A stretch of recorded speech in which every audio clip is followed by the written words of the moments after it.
Здравейте! В това видео ще тестваме задаването на позиция. Първата позиция ще бъде с два краля.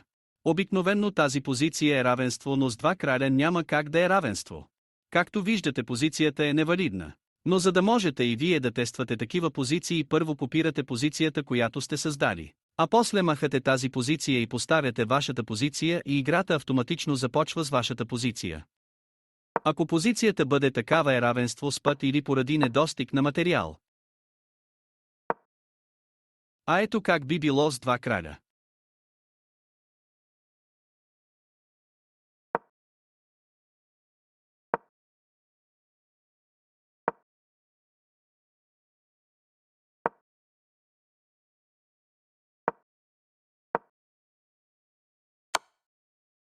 Както виждате, всичко е защитено и следващия ход е равенство, но шах и мат с два краля. Също тук можете да редактирате ходовете си. От тази позиция с два краля прегледът не работи, както и база от таблици. А ботовете не реагират по никакъв начин на всякакъв ход с два краля. Във втората позиция се пробвам да увелича размера на рокирането. Както виждате, не става. Третата позиция ще бъде 100 краля срещу една пешка.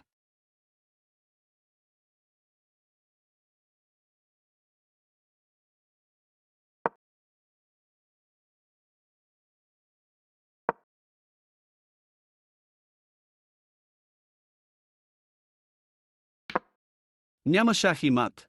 Ако видите други видеа, 100 краля среща една пешка и други фигури, това е шах и мат, но тук не е.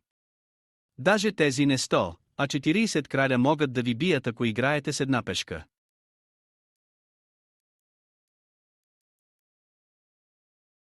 Четвъртата позиция е ако два краля са в шах.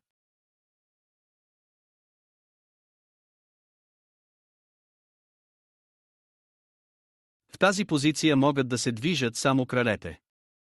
След като кралете вземах пешките, играта си продължава нормално.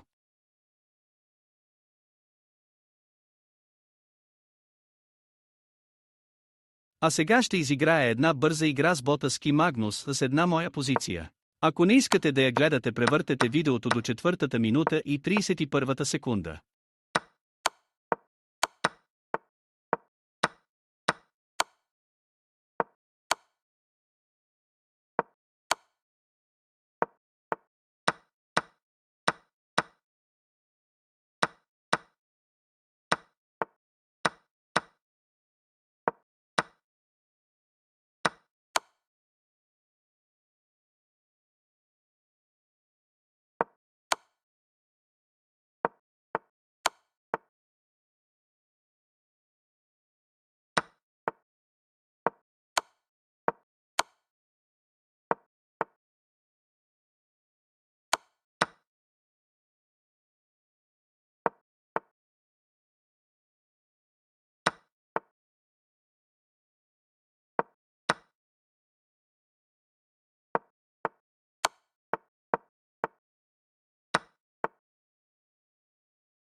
Петата позиция е два краля един до друг.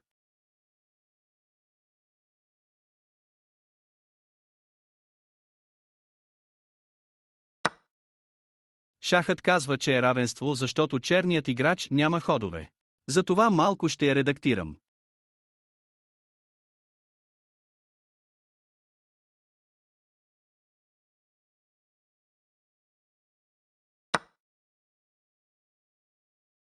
Тук не се показва, за това ще проверим през ботовете. Според шахът това е груба грешка, но не моя, а на черния. Шестата позиция си прилича с предишната, но тук кралицата и кралят са един до друг.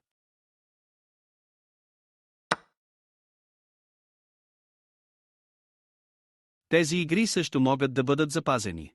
Само игрите с два или повече краля не могат да бъдат запазени. Пак ще използваме бота за проверка.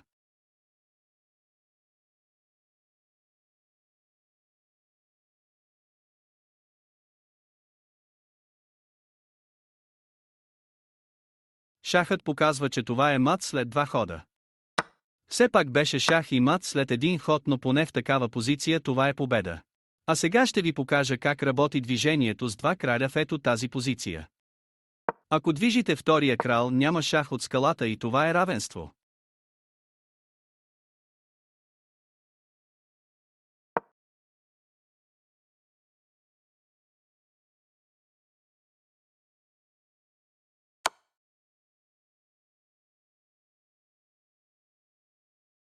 Ако решите да изместите първия крал, той вече може да получи шах и вие губите втория крал.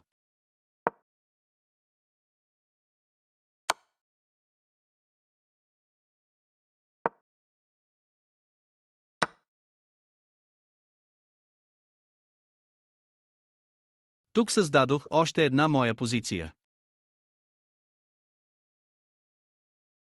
Тук според шахът това е победа за белите, но два краля са по-малко от 3. Деветата позиция е само две пешки.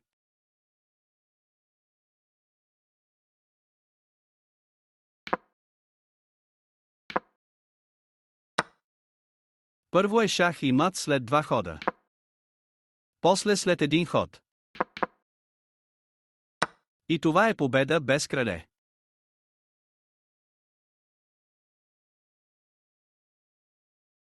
Десетата позиция е проверка какво ще стане, ако пешките са си пешки на 8-я ранг.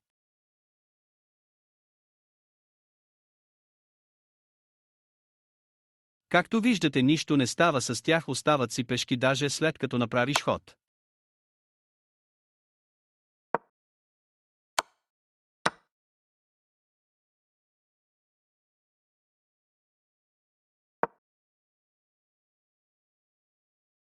Същото и с бот, остават си обикновенни.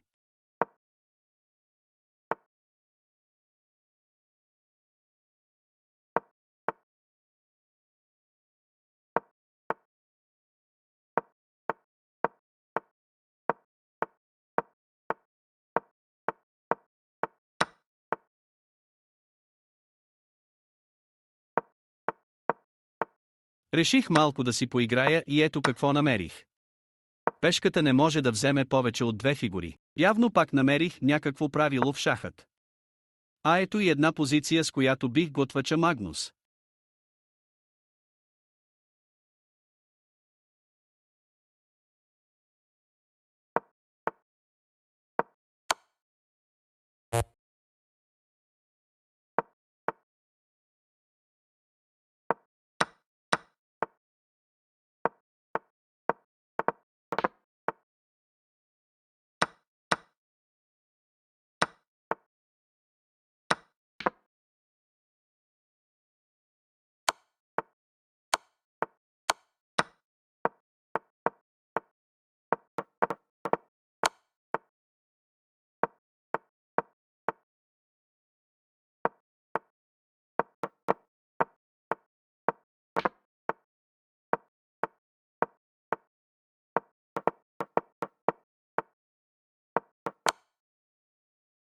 Ето и 12-та позиция. Това е най-странната позиция, защото първо е победа с груба грешка, но също е равенство според шаха. Благодаря за гледането. Довиждане!